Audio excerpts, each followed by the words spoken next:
Well, we're going to kick things off here with a discussion on HDR and taking a look at the HDR features in CS5 because really it's one of the biggest features inside of Photoshop CS5. And I'm going to try not to get too philosophical on the whole HDR thing here and try to just stick with the facts. However, there are a couple things I want to say as we start here. If you're not sure what HDR is, I'm going to tell you about it in just a second. If you kind of know what HDR is, it elicits a lot of emotion from people, okay? And most of the people it elicits really strong emotions from are people that don't like it. So I'm going to ask you to just keep an open mind about it and kind of just listen to the things I have to say as we go along with this. And you know, not necessarily that I'll change your mind, but at least that you'll kind of just consider it. So take a look at the images that we're going to work on in this lesson here. And, you know, why would we do this? HDR, high dynamic range. That's what we're shooting for. We're trying to get the range that we just can't see when that our camera, I shouldn't say that we can't see. We can see the range. Our camera can't see it. So if you look at these three photos, when I was out there that morning, the sky did indeed look like that, but nothing else did. But this is what my camera sees. Now, the trees in the foreground and everything, they were all pretty bright. Okay, so they looked like this image over here, but the sky and nothing else looked like this. And then over here, everything that's kind of back this way, well, that kind of looked like that when I was there. All right, this is a little darker than it was when I was there, and this is kind of brighter than it was when I was there. But my eyes pick up on all these things, our cameras cannot, which is where HDR comes in, because you can use it to combine all these things together, to take these three images, combine them together to give you one, what they call high dynamic range image. Now, you've probably seen, if you've paid attention to HDR in the last couple of years, you've probably seen lots of different styles of HDR. There's over the top where it looks like a surrealistic painting, and then it almost looks like a fantasy world. And then there's a more natural version of it, which puts all these three together to kind of give me a more balanced photo, and it keeps me from having to do the work of grabbing the sky and grabbing the foreground and doing all that and matching all that inside of Photoshop, because we could do it. And we would want to do it because none of these photos represents what was really there. However, that takes a little bit of work. Okay, so this makes a really interesting example. Just behind the scenes, I got up in the morning when I was visiting there. It's been shot a million times, I know, but I got up in the morning. I'm like, hey, I'm going to go get this great shot, the fog, maybe with the top of the bridge through, or some great sunrise clouds. And I got clouds, but I got more than I bargained for. But as you'll see here, it actually makes a very good demonstration of some of the things that we can do in HDR, okay? So I've got these three photos open inside of Bridge. I could easily just select all three of them, just click on one, shift click on the others, Tools, go down to Photoshop, and then go to Merge to HDR Pro. If you're already inside Photoshop, well then you could come up here to the File menu, go down to Automate, and you could go to Merge to HDR Pro, okay? Which, by the way, HDR is not new to Photoshop. Okay, HDR has been around for a while. It's the pro version that's new to Photoshop. Okay, the previous version wasn't so good. We used to use a third-party program called Photomatics. Okay, but what's happened inside of CS5 can actually take the place of Photomatics. It's good now. Okay, all right. So we have our three photos here. So if I just select these three, I hit open. We want to attempt to automatically align source images, and just in case there was any bit of a shift when all three of these were being taken, that's always a good option to choose. But the software, you know, it's Photoshop CS5 is going to take about a minute or so here to actually render and bring everything together about these images to get us into the HDR dialog box.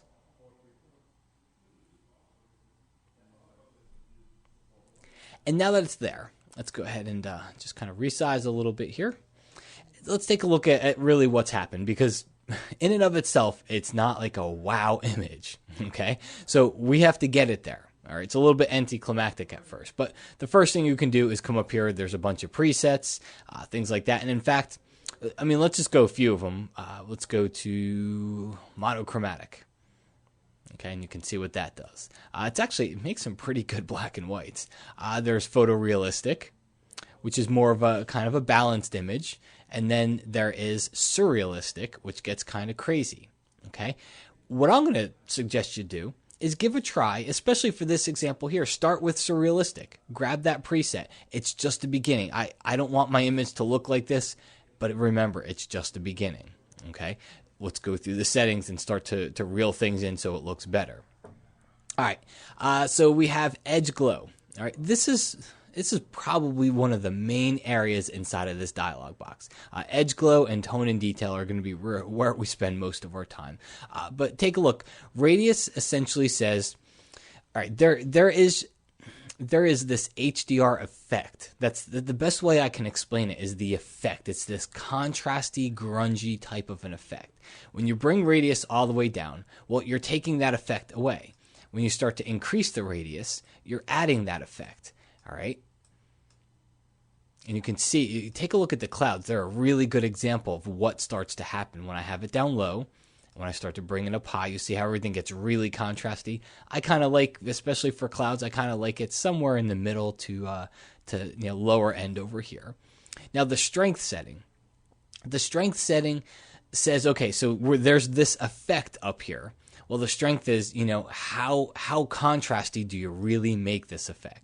So at a very low setting, it's not very contrasty at all. It's almost like a flat gray image. But as you start to increase it, you'll start to see more and more contrast. Now you got to be careful because as you add more contrast, you add more glow around any contrasty areas where it goes from light color into a dark color, something like that. So you got to be careful. You got to kind of balance these things. Look for the effect. If you do want the real glowy effect, that's fine, but just know that that's what you're going for. Okay. Personally, I kind of try to avoid the glows. So we'll get in here and we'll bring up our radius and see if we can just smooth some of these things out a little bit. Okay, and that's pretty close. Still a little bit of glow around here, but I think we're working toward a pretty good spot here. Gamma is midtones. Okay, you can think of it as best way to do it. Let's bring it all the way over to the left. What happens is we have an extreme contrast here. All right, it's giving us blacks to whites. All right, really, really dark to really, really bright. But as I start to increase the gamma settings, all right, you're going to see all that really, really dark and really, really light go to more of a flat kind of an image. Okay, where the things that are here in our midtones and the things that are here in our brights and our darks really starts to all kind of go together. Okay, and that's almost kind of one of the effects of HDRs. We're really bringing out the shadows and we're really bringing out a lot of what's in the highlights. Okay, and before we go too far, as we go through these settings, just keep in mind there is a post process to what we're doing here. We are by no means done. This is almost like camera raw for HDR, okay? Because we are going to go into camera raw when we're done with this and really finish things up. But anyway, so we've got our gamma setting here, and you could see again, really, really contrasty to more of a flat image, but still bringing out lots of details in the shadowy, darker areas and lots of details in the highlight areas like up here in the sky. Exposure, overall brightness, and it's not something I do too much in here, and you're going to see why in a minute because we can really come in and tweak this after this whole HDR dialog as well. But exposure is going to increase the overall brightness of the image. Detail is it's kind of like clarity inside of Lightroom or Camera Raw if you've used that before. It's going to affect. Let's take it all the way down. Look at the details. Look at the areas over here. So it's going to affect the sharpness and the contrastiness of the appearance of some of the detailed areas. All right, so you're really going to see it in the grass and in the trees and things like that.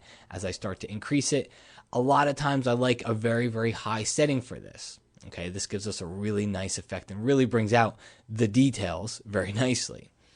All right, so shadow and highlight are actually very simple. Shadow brings out the shadow areas. Highlight adjusts the highlight areas. So take a look inside these trees. Take a look down here, some darker areas. As I increase shadow, see what happens? Let's bring it all the way down and then all the way up. All right, you see we're just bringing out some of those shadowy areas. And again, that's kind of characteristic of HDR is to really bring the shadows out. However, if you wanted to look a little bit more realistic, you wouldn't bring the shadows out too much. You try to maintain some of that where there is darks and there is lights. We know that. We just don't want the dark areas to be really bright. And then the highlights is the same thing. So as I really increase the highlights, we're just attacking the highlight areas. Do you want to make the highlight areas brighter or do you want to make the highlight areas darker? And you'll see it working up here in the clouds. Vibrance and saturation, very much like we have in Camera Raw and Lightroom. Vibrance is going to just kind of target some of the colors that need a little bit of a color boost, whereas saturation, it's just really going to just kind of, really saturate most of the colors in the image. So typically I like a little bit more vibrance than I do saturation. The curve. The curve is, it's just like a curve in Photoshop. The main thing I'll do with it is I'll do that traditional S curve. I'll bring a point down here in the lower left-hand corner and then a point up here toward the upper right, and that just gives me a nice amount of contrast in the image, and it's just that traditional S curve. However, you can get crazy with this thing.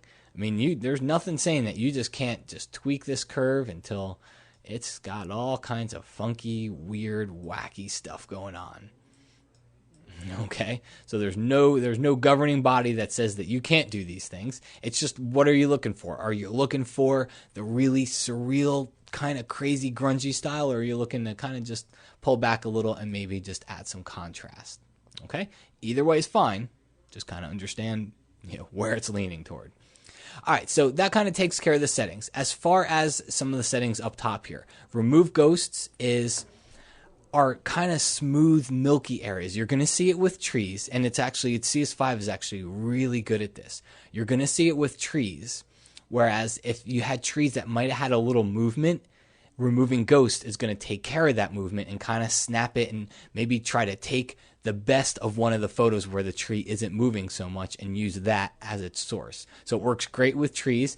You'll see down here in the water a little bit of a smooth, milky, because there's waves crashing, and I'm taking multiple exposures here. Okay, so obviously the waves are going to be at a different place, but if I choose remove ghosts, it kind of just, give it a second to render, it kind of just goes in there, and you can see it just kind of picks one, and it just makes it a little bit sharper instead of having that smoother type of effect with it. So water, things like that, images where people might have been walking through, give it a try on, and images of trees. Okay, it works really, really good around the edges of those trees or anything that might have just been moving a little bit inside of your photo.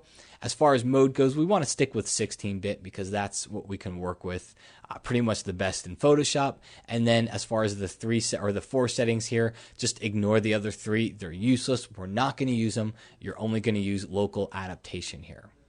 Okay, so that takes care of the dialogue. What you can do is if you came up with a group of settings that you really like, you can click on the little pop-out menu here. You can save it as a preset, and then that way you could always call it up later on when you came back into the dialogue. But at this point, remember, this is only phase 1. We're going to click OK, and this is going to create a file that we can actually work with inside of Photoshop, because at this point, you can't do anything with this photo, okay? It's inside this dialog box, and that's where the image actually lives until you get to the point where now we can move over into Photoshop. Then it kind of becomes a regular image, and now we can do all the things that we would normally do in Photoshop to finish the image. And I'll just give you a couple examples here. We've got, I'll take the spot healing brush, and we've got spots, okay? Well, you think about, a spot on your sensor for one photo is bad. A spot on your sensor when it mashes 3 photos together, it's going to be that much worse. So we can come in here and get rid of spots. There's a tiny little thing right on the water over there. If we wanted to, we could just give it a try on that really bright spot, and that didn't work. So we'll zoom in a little bit and take my clone stamp tool and just come in here, and that little bright spot over there was just kind of bugging me. So if I take my clone stamp, I should be able to get pretty, not so bad, but get in there. And if I wanted to do a little bit detailed work, I'll zoom out so you can't see it at all. And then, anything else, sharpening. So retouching, we just did some of that, but removing distractions, anything like that. I'll duplicate the layer, and we'll do our sharpening on a separate layer here. Go down to unsharp mask, and I'm really going to crank the daylights out of the sharpening. I want you to be able to see it in the video here, because I always know it's just a little bit harder to see in video. Take a look, before, after. So we're able to do sharpening.